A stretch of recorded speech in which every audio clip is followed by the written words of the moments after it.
Doing the Y chromosome work, I found that there wasn't a link between Richard III and the male line relatives who are alive today. For more than 500 years, King Richard III existed as a shadow of history, remembered through rumor, propaganda, and the version written by his enemies. Then, in 2012, his body was pulled from beneath a plain parking lot, and history stopped behaving the way it was supposed to. What followed was not just the identification of a lost king, but a genetic discovery that split the royal bloodline itself.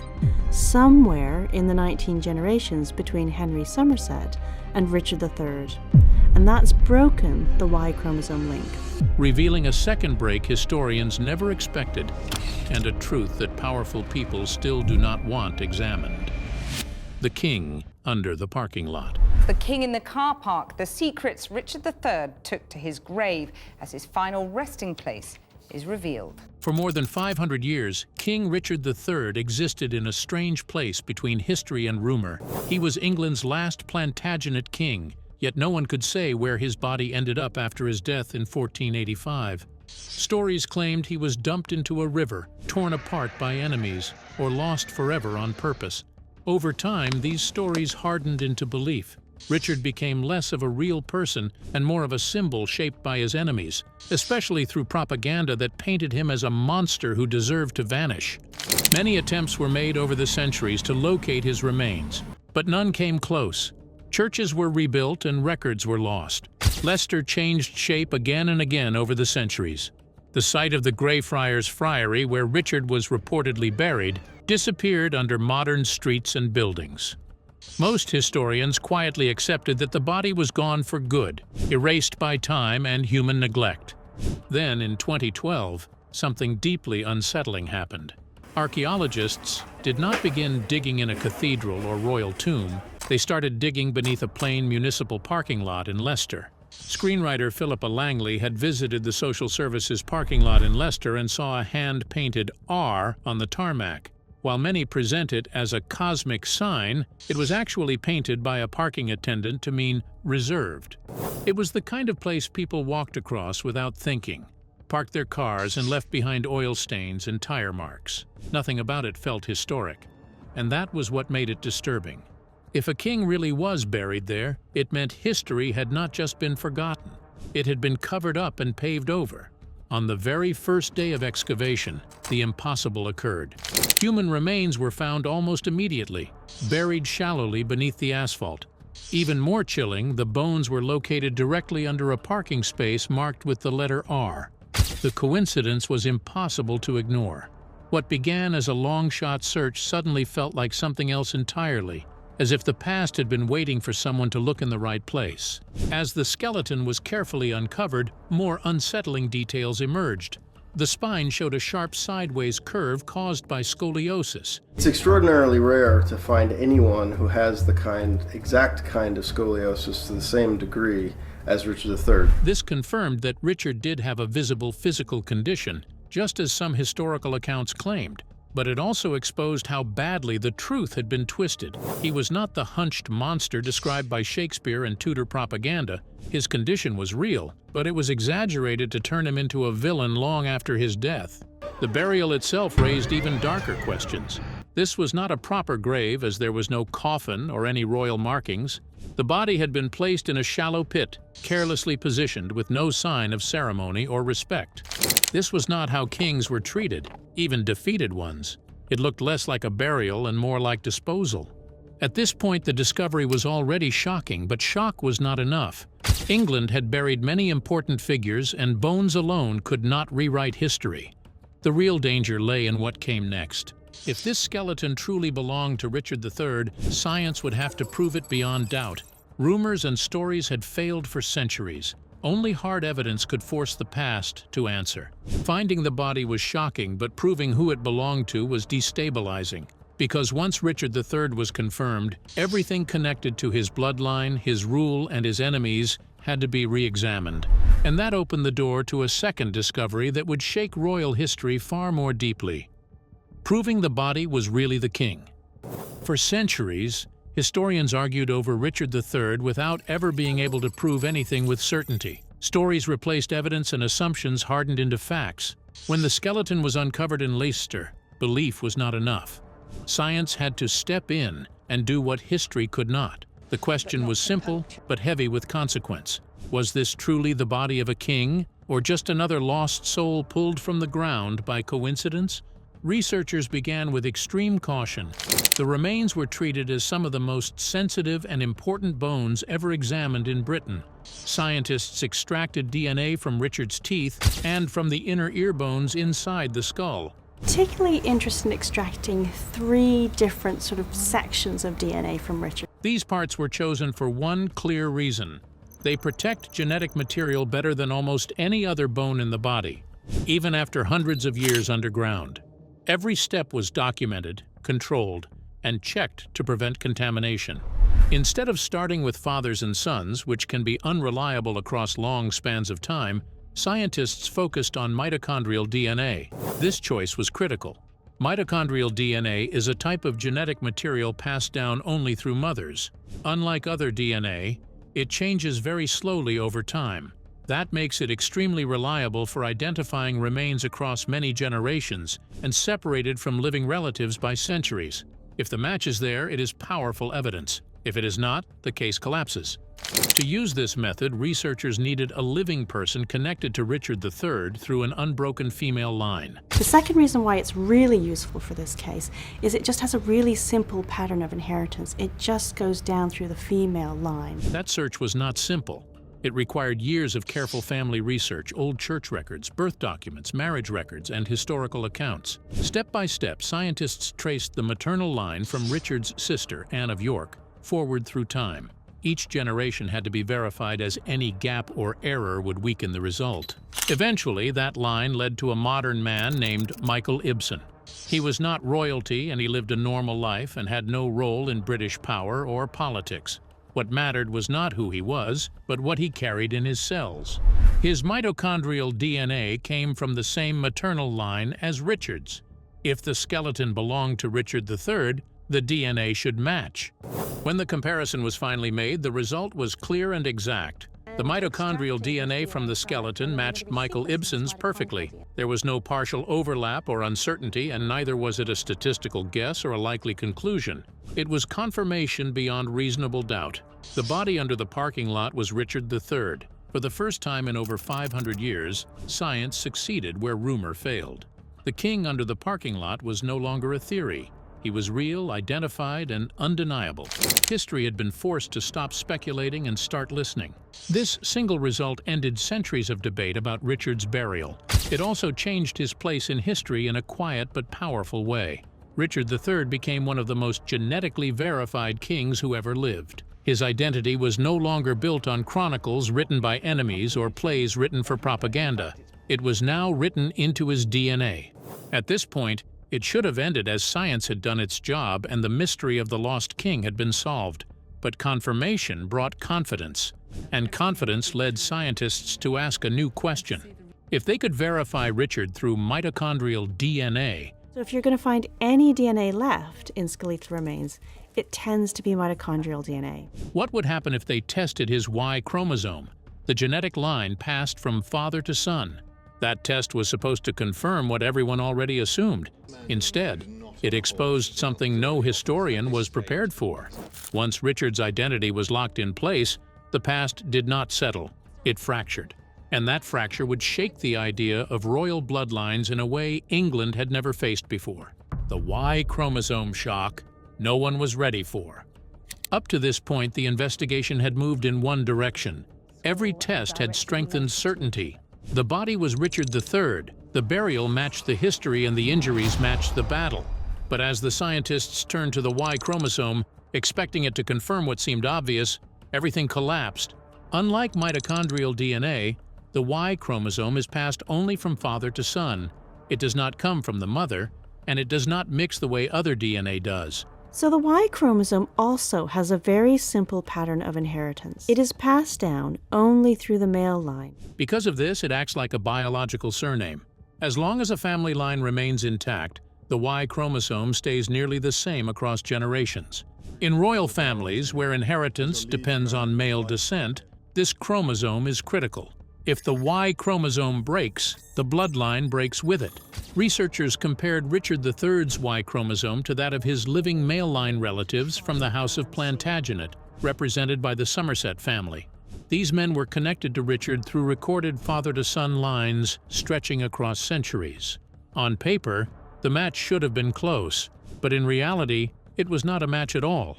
The result was not unclear or partial. The Y chromosome from Richard's remains and the Y chromosome from his modern relatives were completely different. This was not the kind of difference caused by time or a minor mutation. It was a full genetic break. The line did not bend but snapped. There was no scientific way to soften the result. The only explanation was a non-paternity event somewhere in the male royal line. In simple terms, a man recorded in history as a king's son was not biologically his child. This is where the biological father is not the recorded father, and that's going to break the Y chromosome link. That one moment, hidden in the past, severed the genetic chain. Science could not identify who was involved or when it happened with absolute precision. The break occurred sometime between Richard III and his great-grandfather Edward III, or later in the generations leading down to the modern Somerset relatives. The records could not narrow it further. But the existence of the break itself was certain, and the data left no room for debate. This discovery shattered the idea of a clean, unbroken royal bloodline. The English monarchy had always rested on the assumption that crowns passed through legitimate male descent. Titles, wars, alliances, and executions were justified by that belief. The Y chromosome results showed that belief was not guaranteed but assumed. What made the finding so disturbing was its timing. This break was revealed only after Richard's identity was proven beyond doubt. There was no argument left about whose bones were being tested. And then they matched the skeletal remains, which again showed that the DNA evidence as well was pointing to these being the remains of Richard III. The king in the ground was real, and the DNA was his. That made the mismatch impossible to dismiss as an error or misidentification. For centuries, historians had whispered about affairs, secret lovers, and political cover-ups within royal households. These stories were treated as rumors because they could not be proven. Now DNA changed that balance of power. It turned suspicion into measurable fact, and the royal story no longer depended on written records alone. And that genetic crack gave sudden weight to a rumor once dismissed as reckless and dangerous. It was a rumor that suggested the wrong man may have worn the crown. The Archer theory returns from the dead. For hundreds of years, there was a rumor historians preferred not to touch. It was dangerous, personal, and politically explosive. The story claimed that King Edward IV, one of England's most powerful medieval rulers, was not the biological son of the Duke of York. According to whispered accounts from the 15th century, Edward's real father was a common archer stationed near Rouen while the Duke was away. Without proof, the claim was dismissed as smear tactics from enemies who wanted to weaken his rule. Edward IV was not a minor figure. He was the older brother of Richard III and the king who took the throne before him. Then Richard and his brother Edward IV wouldn't have a claim to the throne. His reign shaped the Wars of the Roses and set the stage for everything that followed. If Edward IV was illegitimate, the impact would be massive. Not only would the claim to the crown collapse, but so would the legitimacy of his children and their descendants. For centuries, this theory remained buried because it relied on rumor and motive rather than evidence. Chroniclers hinted at strange timing around Edward's conception, and records showed the Duke of York was far from his wife during the critical period. Political enemies repeated the story to weaken Edward's authority, while supporters ignored it because it threatened the entire structure of royal inheritance. The Y chromosome discovery changed that balance overnight.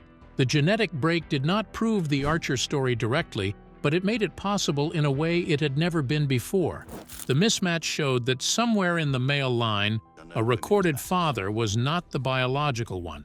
That single fact gave the old rumor a place to land. If Edward IV was the result of that break, then the consequences are severe. It would mean that Richard III was the only biological son of the Duke of York. The brother in history painted as a monster may have been the only legitimate heir, and the king celebrated in records may have been standing on stolen ground. This flips the familiar story completely. Richard III has long been remembered as a usurper who seized power from his nephews. Tudor writers portrayed him as cruel, twisted, and hungry for the throne. That image justified his removal and the rise of a new dynasty. But if Edward IV was illegitimate, Richard's claim was not theft, but inheritance. The implications do not stop with Richard. Every monarch who descended from Edward IV would be genetically disconnected from the Plantagenet male line. That includes kings whose reigns shaped modern Britain, wars fought in their names, laws passed under their authority, and dynasties built on their blood would all rest on a broken biological link.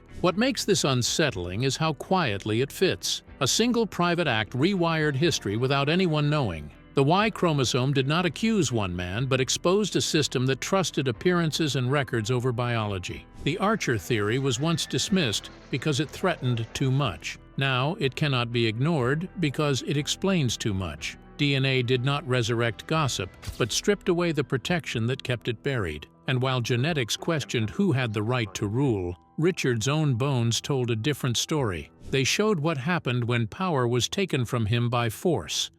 The brutal truth of Richard's death. The skeleton told a story no chronicler could soften. When scientists examined it, they found 11 separate injuries. 9 of them were to the skull. This was not the pattern of a clean battlefield death, but the record of a man targeted, overwhelmed, and finished with intent. The fatal injury came from a heavy weapon known as a poleaxe. In the accounts of Richard's death, they describe him being brought down in a melee of men, with one surging forward with a poleaxe to kill him. This was a brutal tool designed to crush armor and bone. The blow struck the back of Richard's head at the base of the skull.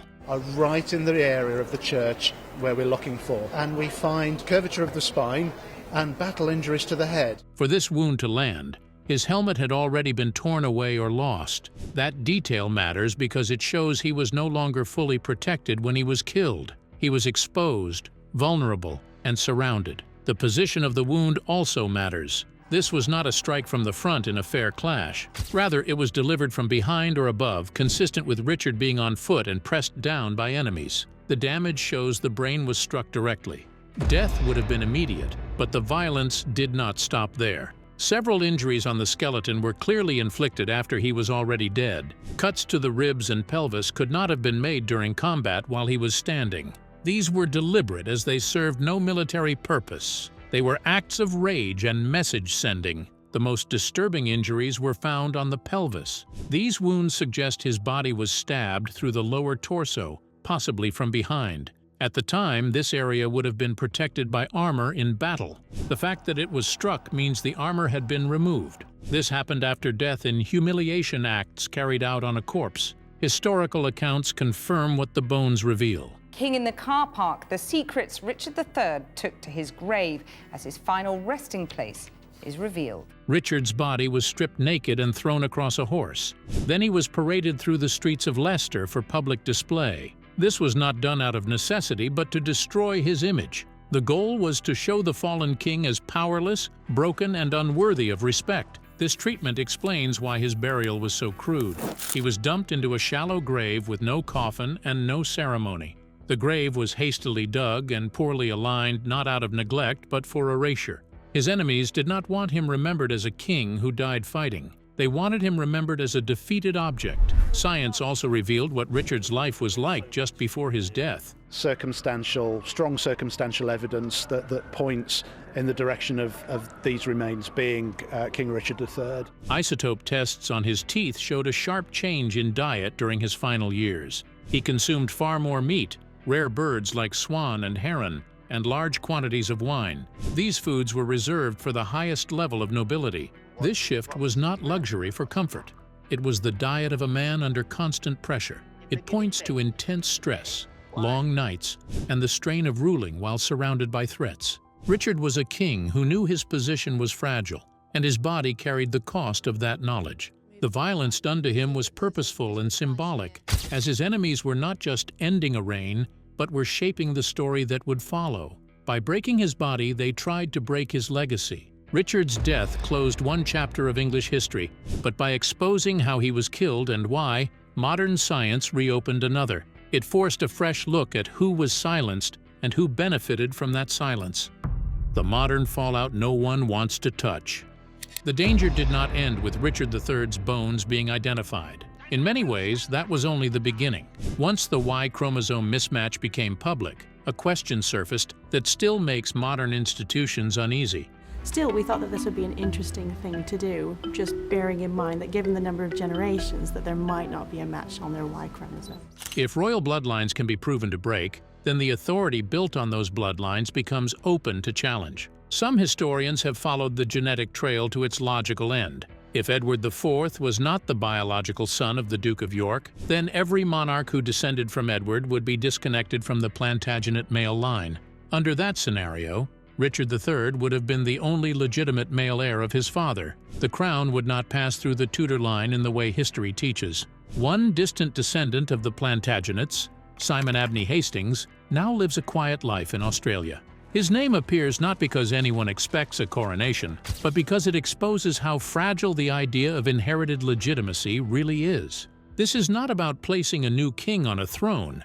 No serious historian is calling for that. The real issue is whether the story of monarchy is built on truth or on careful silence. If the bloodline narrative collapses, the crown remains a symbol, but it loses its claim of unbroken inheritance. That is why requests for further DNA testing matter so much. So I was interested to see whether or not there was a genetic link between Richard and male line relatives who are alive today. After the Richard III discovery, scientists and historians asked for permission to test the remains of other royals buried in known locations. These requests were not reckless but limited and aimed at answering specific questions. Yet every request was denied. Official statements explain the refusals in polite terms. The reasons given are respect for the dead and the need to preserve dignity and tradition.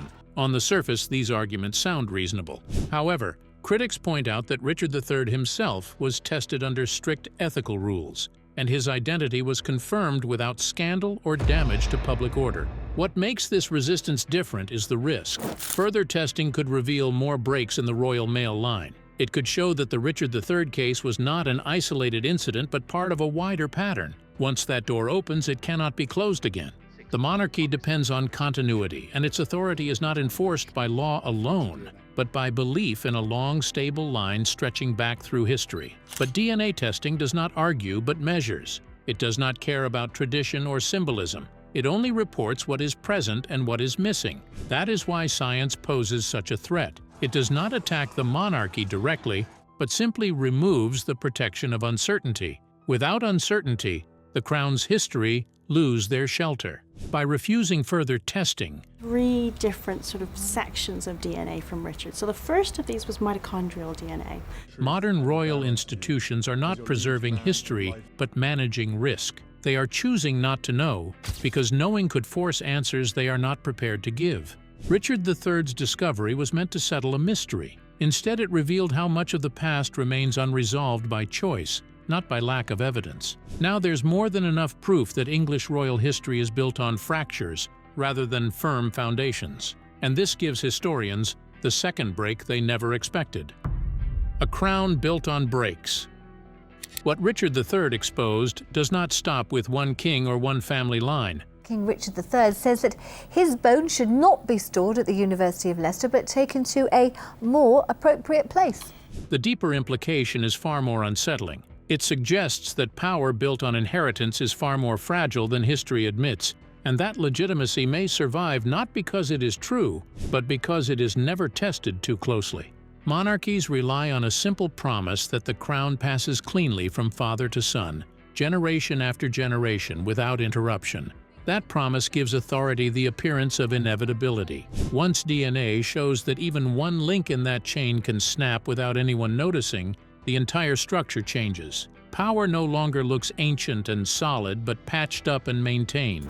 This creates a dangerous precedent. If royal bloodlines can be quietly broken and later defended by tradition alone, then legitimacy becomes a matter of toleration rather than fact. It means authority can survive error, deception, or silence, as long as the story holds together. Richard III's case proves that the story can hold for centuries, even when the biology does not. The unsettling part is not that mistakes happened. The unsettling part is how easily they disappear. Records can be adjusted, titles can be enforced, and loyalty can be demanded. Biology, however, does not follow such rules. This shifts how history itself must be viewed. If royal inheritance can fracture without detection, then other inherited systems are also vulnerable. Nobility, land claims, succession rights, and political legitimacy all rest on the same assumption of continuity. Remove certainty from that assumption, and many historical conclusions become provisional rather than final. This also changes how science is perceived by power.